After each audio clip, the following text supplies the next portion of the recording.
사탄의 사주를 받은 바벨론의 신비 종교가 세상으로 퍼지는 와중에 하나님께서 구약에 예언된 예언을 어떻게 성취하셨는지 살펴보도록 하겠습니다.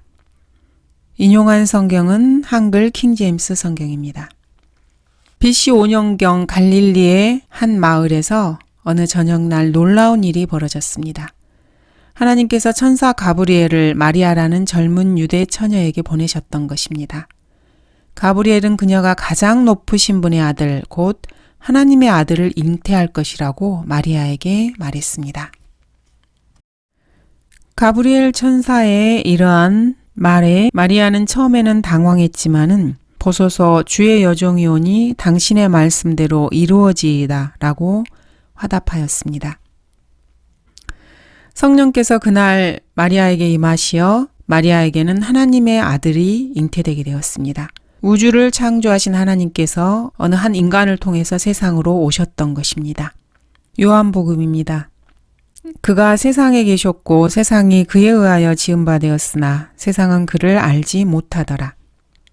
그 말씀이 육신이 되어 우리 가운데 거하심으로 우리가 그의 영광을 보니 아버지의 독생자의 영광으로 은혜와 진리가 충만하더라.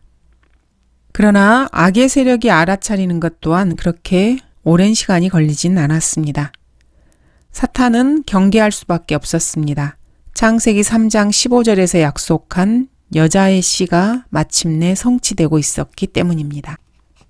이스라엘의 악한 권세들은 걱정되기 시작했습니다. 마리아가 성령에 의해서 임신한 것을 다들 알고 있었습니다. 그리고 그 아기가 사탄의 머리를 부술 것이라는 것도 알고 있었습니다.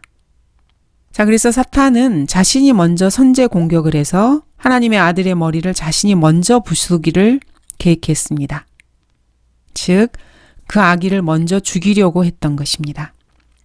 사탄은 계속해서 기다렸습니다. 예수님께서는 1년 중에 한때 곧 목동들이 양들과 들판에서 머무시던 밤에 태어나셨습니다.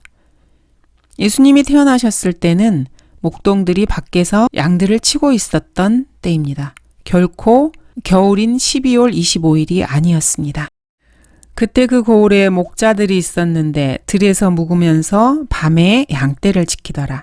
그런데 보라, 주의 천사가 그들 위에 임하시고 주의 영광이 그들을 두루 비추니 그들이 몹시 두려워하더라.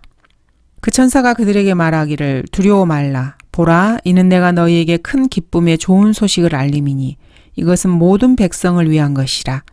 이는 오늘 다윗의 성읍에서 너희에게 구주가 나셨음이니 그분이 주이신 그리스도시니라. 이것이 너희에게 표적이니 너희는 포도기에 쌓여 구유에 놓여있는 아기를 보리라고 하더라. 이 목자들은 들에서 묵으면서 양떼를 지키고 있었습니다. 그러므로 주님은 결코 한겨울인 12월 25일에 태어난 것이 아닙니다. 여러 날이 지나서 현자들이 마리아와 요셉과 예수님을 찾아왔습니다. 그렇지만 이 현자들은 오직 예수님께만 경배를 했습니다. 결코 마리아에게 경배하지 않았습니다. 이제 헤롯 왕 때 예수께서 유대의 베들레헴에서 태어나셨으니 보라, 동방으로부터 현자들이 예루살렘에 와서 말하기를 유대인의 왕으로 태어나신 분이 어디 계신가? 우리가 동방에서 그분의 별을 보고 그분께 경배드리러 왔노라고 하더라. 보라, 동방에서 보았던 그 별이 그들을 앞서가다가 어린아이 있는 곳 위에 와서 멈춘지라. 그들이 그 별을 보고 심히 큰 기쁨으로 즐거워하더라.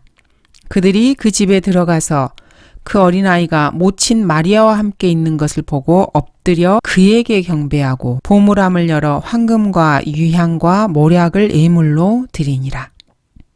이 동방에서 온 현자들은 갓 태어난 아기 예수에게 경배를 드린 것이 아니었습니다. 어느 정도 성장한 어린 아이가 된 예수님께 경배를 했습니다. 그리고 마국간에 들어간 것도 아니고 이들은 그 집에 들어갔다고 말하고 있습니다. 그리고 어린 아이가 된 예수님께 황금과 유향과 모략을 예물로 드리고 경배를 드렸던 것입니다. 이 현자들이 떠나자 사탄이 발빠르게 움직이기 시작했습니다. 사탄은 통치자를 통해서 자신의 음성을 내보냈습니다. 유대인들의 왕이 살아있는 한 자신의 지위가 결코 안전하지 못할 것이라는 그러한 불안감을 조성하여서 명령을 내게 했습니다. 군사들을 베들레헴으로 보내어서 그들로 하여금 2살부터 그 아래로 모든 아기들을 죽이게 하라는 명령을 내리게 한 것입니다. 그 후 헤롯이 현자들에게 속은 줄 알자 심히 분노하여 군사를 보내어 그가 현자들에게 자세히 물어본 그때를 기준으로 하여 베들레헴과 그 온 지경에 있는 모든 사내 아이를 2살부터 그 아래로 다 죽이니라. 그러나 하나님께서는 예수님의 가족을 이미 이집트로 보내셨습니다. 현자들이 떠난 후에 주의 천사가 요셉의 꿈에 나타나 말씀하셨습니다. 헤롯이 그 어린아이를 찾아서 죽이려고 하니 일어나 어린아이와 그의 모친을 데리고 이집트로 피하여 내가 내게 말할 때까지 거기 있으라고 하신 것입니다. 그래서 요셉은 일어나서 밤에 어린아이와 그 모친을 데리고 이집트로 떠나가서 헤롯이 죽을 때까지 그곳에 있었던 것입니다. 하나님의 천사가 요셉에게 자신의 가족을 데리고 떠나라고 이렇게 일러주었습니다. 하나님께서는 자신의 아들을 보호하셨습니다. 사탄은 이 일로 노발대발했습니다. 어린 아이 예수의 시체를 열심히 찾았지만 이미 도망쳐버렸기 때문에 찾을 수 없었던 것입니다. 애꿎은 수많은 아이들이 죽어나갔습니다. 그 후에 헤롯이 죽자 그 천사는 요셉과 마리아에게 이스라엘로 돌아가라고 알려주었습니다. 그들은 돌아와서 나사렛에 정착하게 되었습니다.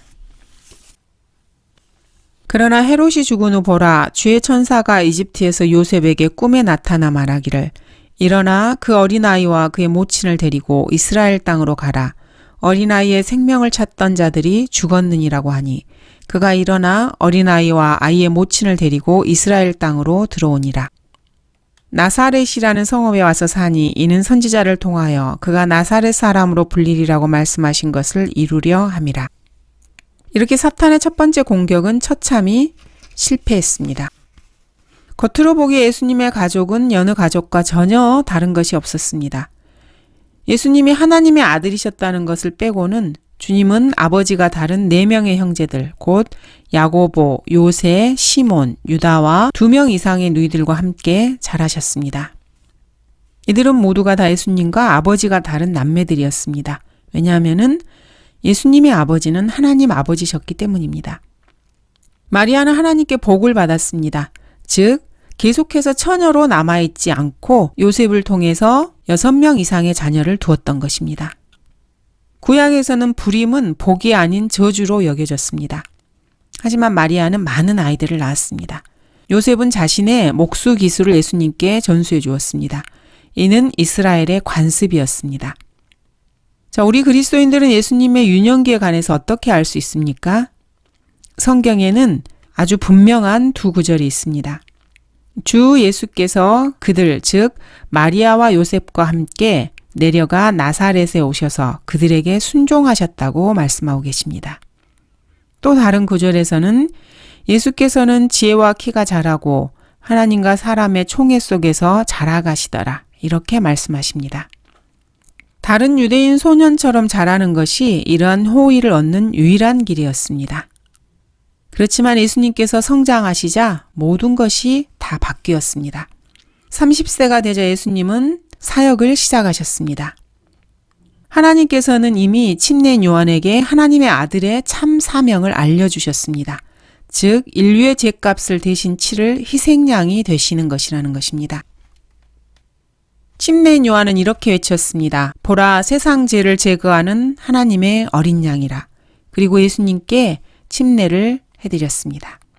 사탄은 예수님의 사역이 시작되기 전에 이 사역을 반드시 중단시켜야만 했습니다. 3가지 방법을 생각하고 있었습니다. 예전에는 결코 실패한 적이 없었던 그런 방법이었습니다. 즉 육신의 정욕과 안목의 정욕과 생의 자랑이었습니다. 세상으로 들어온 모든 사람들에게 시험을 던졌던 사탄은 동일한 방법으로 예수님을 시험하였습니다.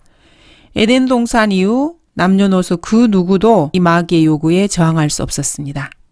그렇지만 이제 사탄은 완전히 낙담을 하게 될 것입니다. 40일 동안 마귀는 예수님을 시험하였습니다. 그때 예수께서 마귀에게 시험을 받으시려고 성령의 인도로 광야에 가시니라.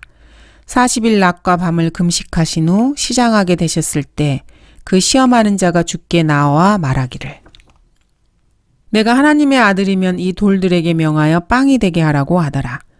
그렇지만 예수님께서는 기록되었을 때 라는 말로 사탄을 물리치셨습니다. 사람이 빵으로만 사는 것이 아니요 하나님의 입에서 나오는 모든 말씀으로 사느니라. 너는 주 너의 하나님을 시험하지 말라.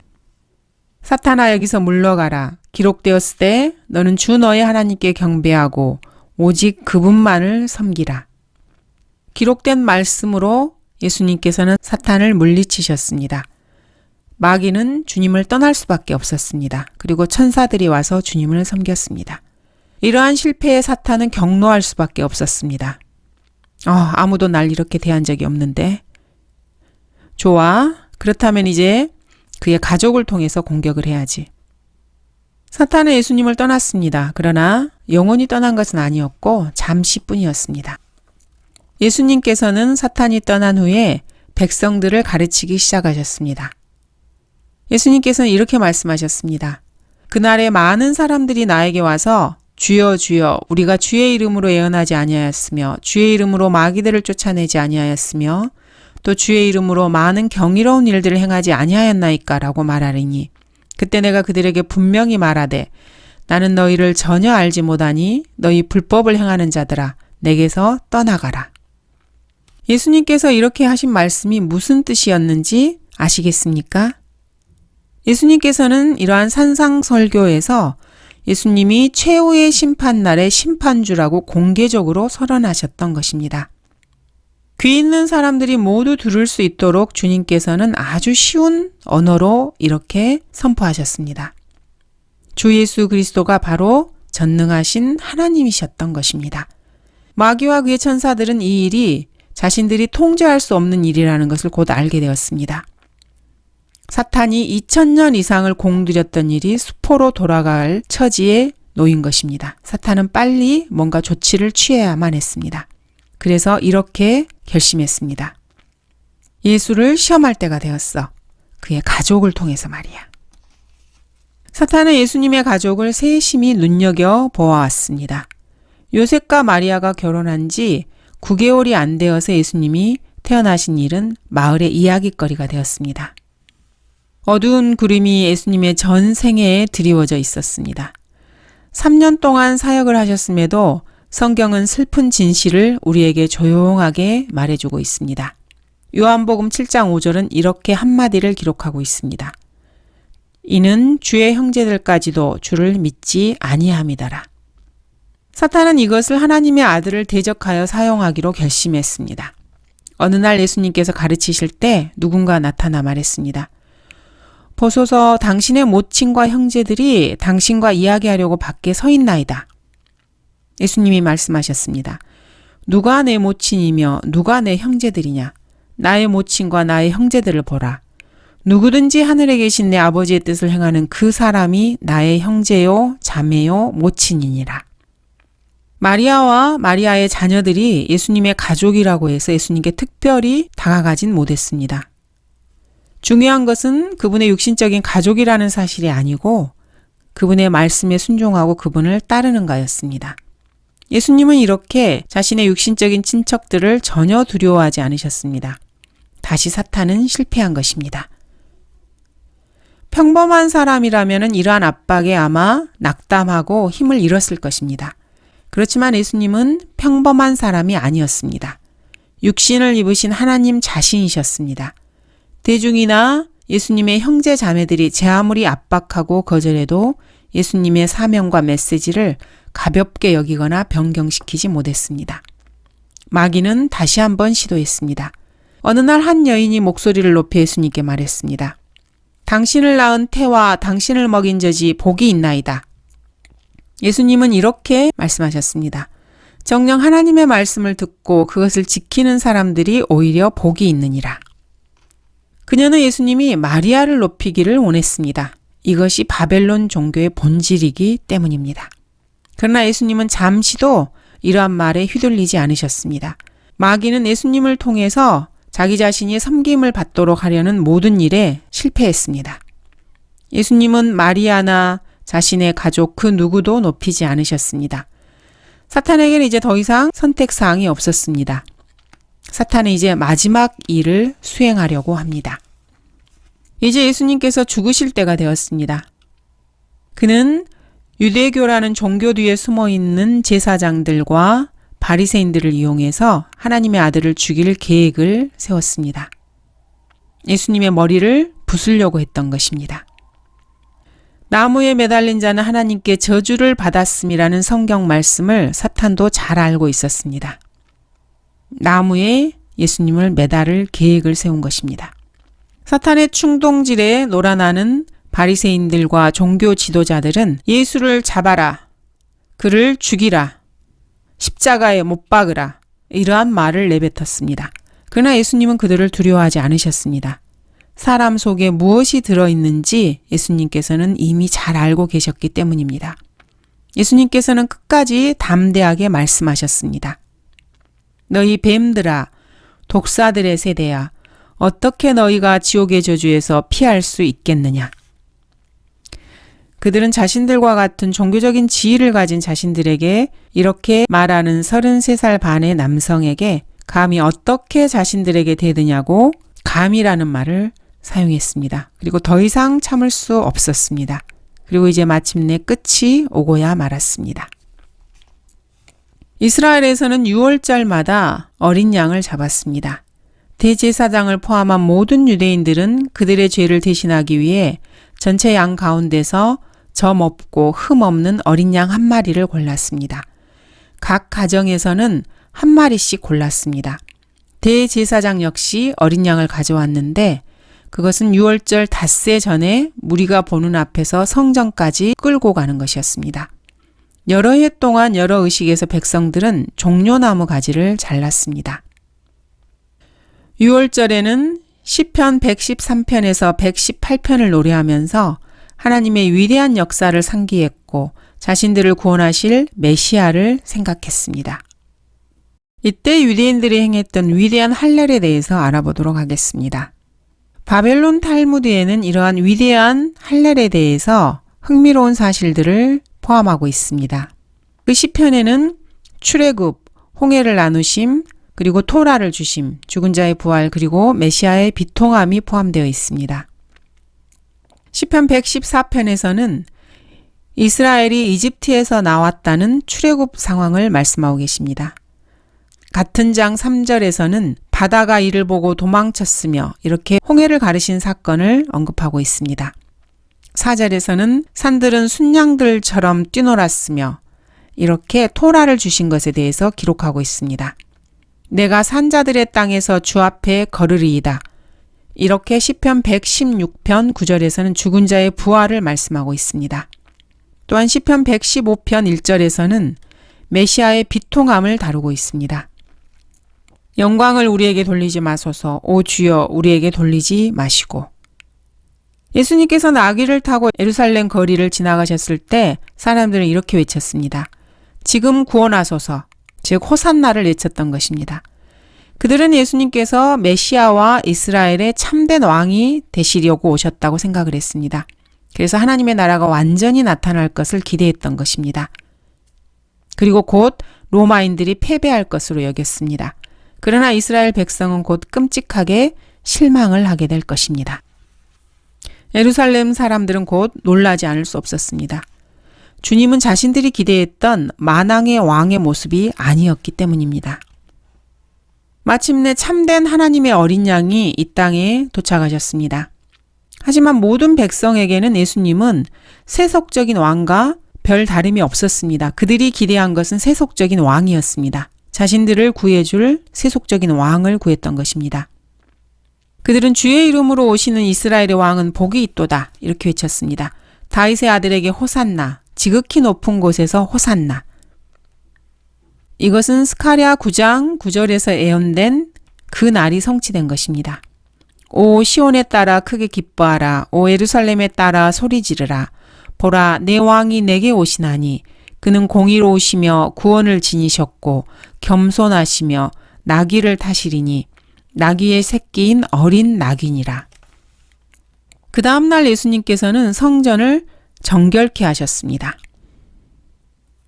예수께서 하나님의 성전으로 들어가셔서 성전 안에서 팔고 사는 모든 사람을 내어 쫓으시고 또 환전상들의 상과 비둘기를 파는 자들의 자리를 뒤엎으시며 그들에게 말씀하시기를 기록되었을 때 내 집은 기도하는 집이라 불리리라 하였거늘 너희가 강도들의 소굴로 만들었도다 라고 하시더라.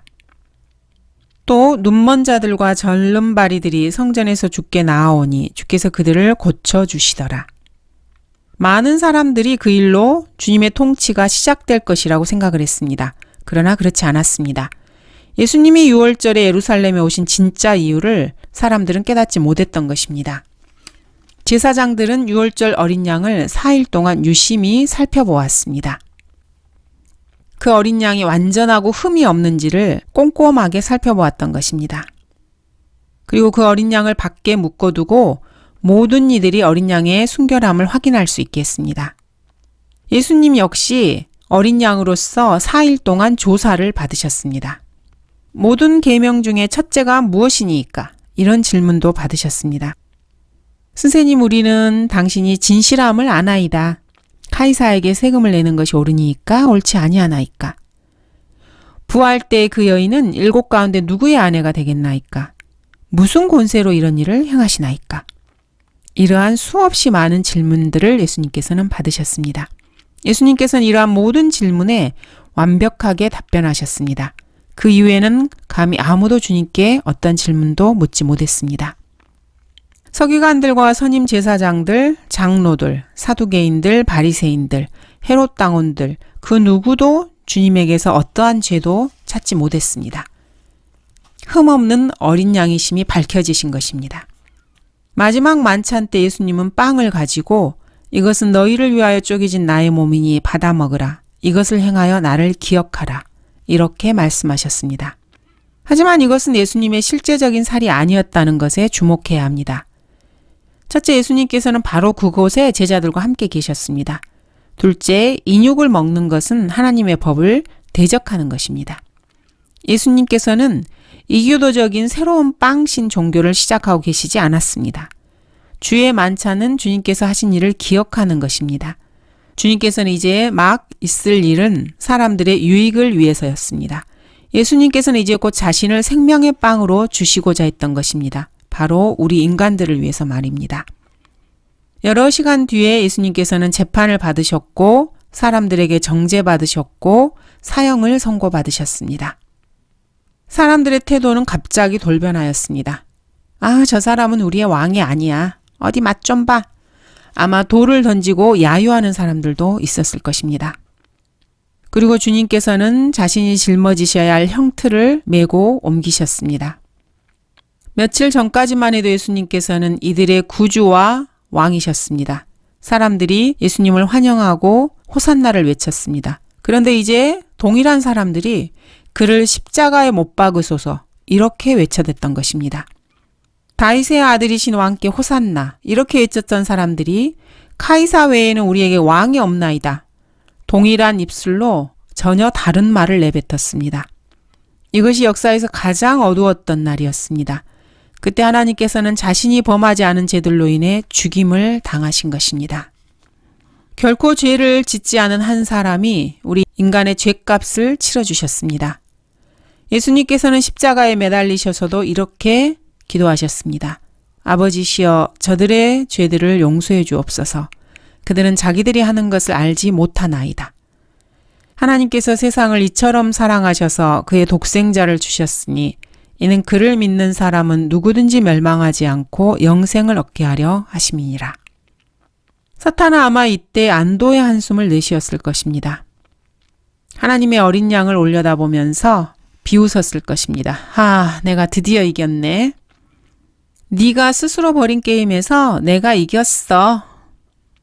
너가 성경에 기록된 그 말에 따르면은 나무에 매달린 너는 저주받은 거야. 내가 드디어 해내었어. 나 바로 사탄이 바로 창조주 너 머리를 부순 거야. 자, 하나님의 아들 맛 좀 봐. 아마 이랬을 것입니다. 오후 3시까지 예수님은 십자가에 매달려 계셨습니다. 이것은 6월절 희생제를 위한 시간이었습니다. 그의 시체를 밤새도록 나무에 두지 말고 어떻게 해서라도 그날에 장사하여서 나무에 매달린 자는 하나님께 저주를 받았음이니 주 너의 하나님께서 내게 유업으로 주시는 내 땅을 더럽히지 말지니라. 내가 너와 여자 사이에 또 내 씨와 그녀의 씨 사이에 저기를 두리니 그녀의 씨는 너의 머리를 부술 것이요 너는 그의 발꿈치를 부술 것이라. 창세기에서 하나님께서 예언하신 내용입니다. 오후 3시가 되자 저녁에 예루살렘의 각 가정은 자신들이 고른 순결하고 흠없는 어린 양을 잡아 희생제를 드리고 그 양의 피에 우슬조 다발을 적셔서 문 윗 기둥과 양쪽 문 기둥에 발랐습니다. 십자가의 예언적 모형을 만들었던 것입니다. 같은 순간 예수님께서는 하늘에 계신 아버지를 올려다보시며 소리 지르셨습니다. 다 이루었다. 다 이루었다.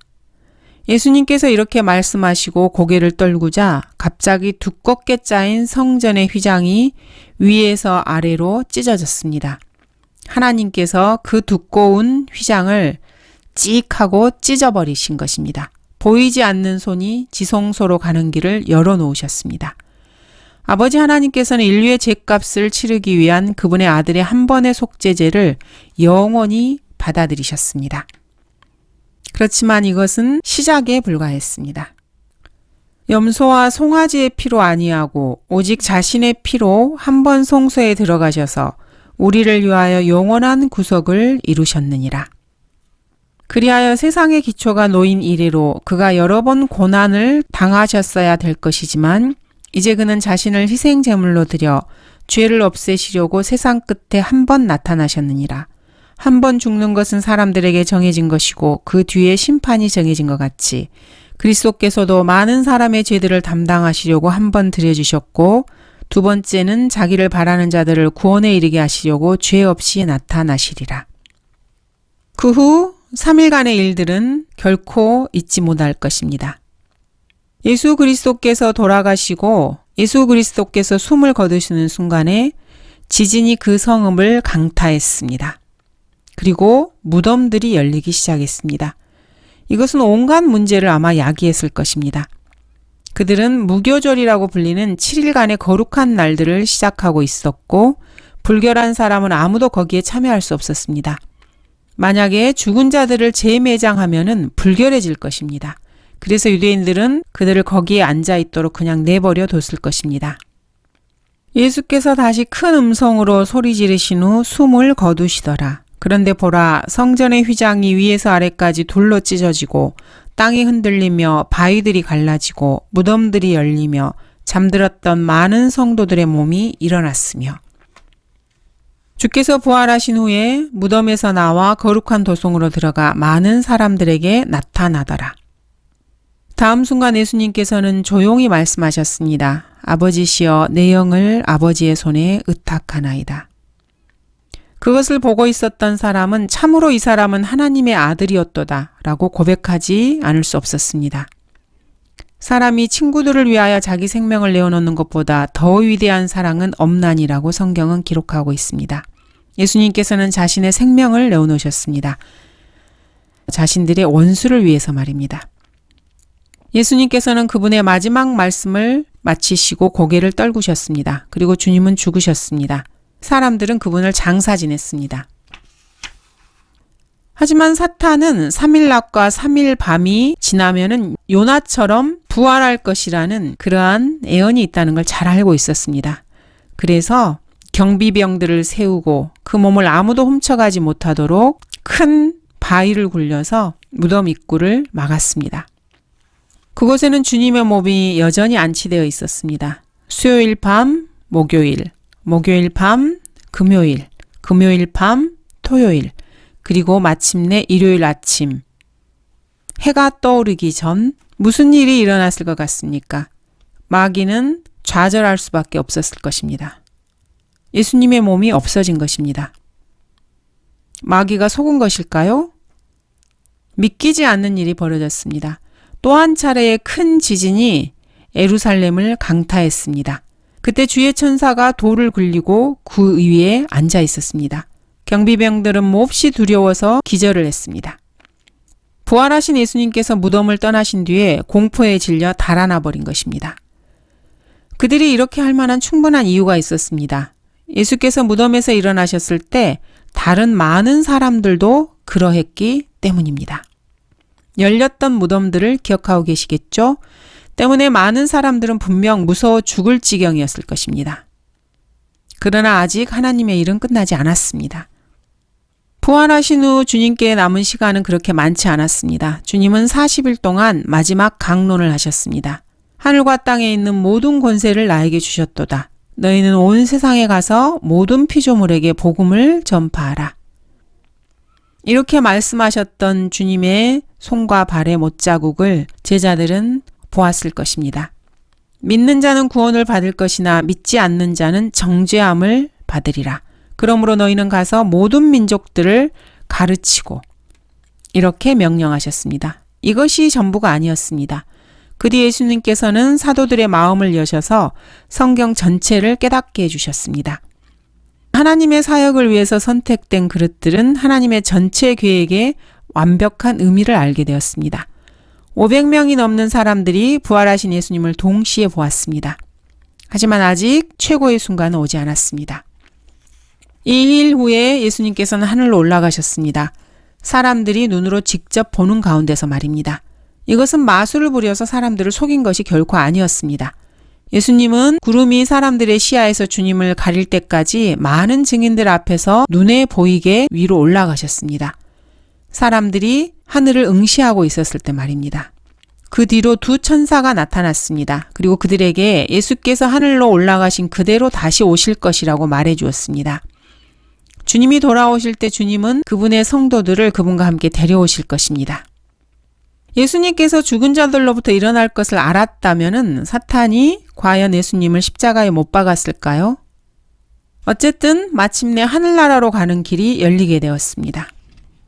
나는 길이요 진리요 생명이라. 나로 말미암지 않고는 아버지께로 올 사람이 아무도 없느니라. 성전에 찢어진 휘장이 지성소로 가는 길을 연 것처럼 찢겨진 예수님의 몸은 하늘에 계신 아버지 하나님과 화해할 수 있는 길을 여셨습니다. 이제 누구라도 아버지 하나님께 직접 나아갈 수 있게 되었습니다. 오직 그분의 아들 예수 그리스도를 통해서 말입니다. 다른 길은 없습니다. 마리아, 요셉, 부처, 그 외에 그 누구를 통해서도 하나님께 가는 것은 불가능합니다. 오직 주 예수 그리스도의 흘리신 피를 믿음으로써만 가능합니다. 모든 제사장은 그저 인간일 뿐입니다. 유대인 제사장들에게는 몇 가지 특징이 있었습니다. 즉 그들은 모두 죄를 지었고 모두 죽었으며 죽을 때까지만 제사장이었습니다. 그러나 예수님께서는 그 어떤 인간 제사장과도 다르셨습니다. 예수님은 결코 죄를 짓지 않으셨고 죽으시고 부활하신 뒤에 대제사장이 되셨습니다. 또 자신의 제사장직을 누군가에게 넘겨주지도 않으셨습니다. 그러면 이제 이스라엘의 제사장들은 어떻게 되는 것이겠습니까? 교회 시대에는 더 이상 그러한 제사장은 필요가 없었습니다. 예수님은 그리스도인들의 유일한 대제사장이십니다. 그리고 예수님을 믿는 모두가 하나님의 제사장들이 되었습니다. 그리스도인들은 모두가 동등하게 아버지 하나님께로 갈 수 있습니다. 예수님 외에 다른 대사장이 왜 필요하겠습니까? 필요하지 않습니다. 그러나 카톨릭과 다른 종교에서는 하늘로 가는 다른 사다리가 있다고 주장하고 있습니다. 온갖 종류의 성인들, 천사들, 사도들을 그 사다리로 내세웁니다. 하늘로 가는 수많은 사다리들이 있다고 그들은 주장합니다. 그러나 그 사람들의 말은 결코 믿어서는 안 됩니다. 예수님은 이렇게 말씀하셨습니다. 나는 양들의 문이라. 양 우리의 문으로 들어가지 아니하고 다른 길로 넘어 들어가는 자는 도둑이요 강도니라. 그렇습니다. 다른 문을 말하는 자들은 진짜 성도들이나 사도들, 천사들이 아닙니다. 그들은 가면을 쓴 마귀들입니다. 마귀들에게 속지 마십시오. 마귀들의 목적은 여러분들을 속여서 하늘나라로 가는 많은 길이 있다고 믿게 하는 것입니다. 그렇지만 그것은 다 거짓말입니다. 인간은 모두 결국에 예수 그리스도의 보좌 앞에 서야만 합니다. 그때 그분은 우리의 구주가 되시든지 아니면 우리 인간의 심판주가 되실 것입니다. 이 세상에서 예수님을 구주로 영접한 사람들은 마지막 최종 심판 때에서 예수님을 심판주로 맞이하지 않을 것입니다. 심판날에 많은 사람들이 예수님께 이렇게 말할 것입니다. 주여, 주여, 우리가 주의 이름으로 예언하지 아니하였나이까? 주의 이름으로 마귀들을 쫓아내지 아니하였나이까? 또 주의 이름으로 많은 경이로운 일들을 행하지 아니하였나이까? 그러나 예수님께서는 나는 너희를 전혀 알지 못하니 너희 불법을 행하는 자들아 내게서 떠나가라고 말씀하실 것입니다. 여러분은 어떤 말씀을 듣고 싶으십니까? 영적 거정이라고 하는 자들은 종교적 사기꾼에 불과합니다. 이러한 거물들은 자신들의 행위에 따라 그들을 심판하실 거룩하고 의로우신 하나님을 맞대면하게 될 것입니다.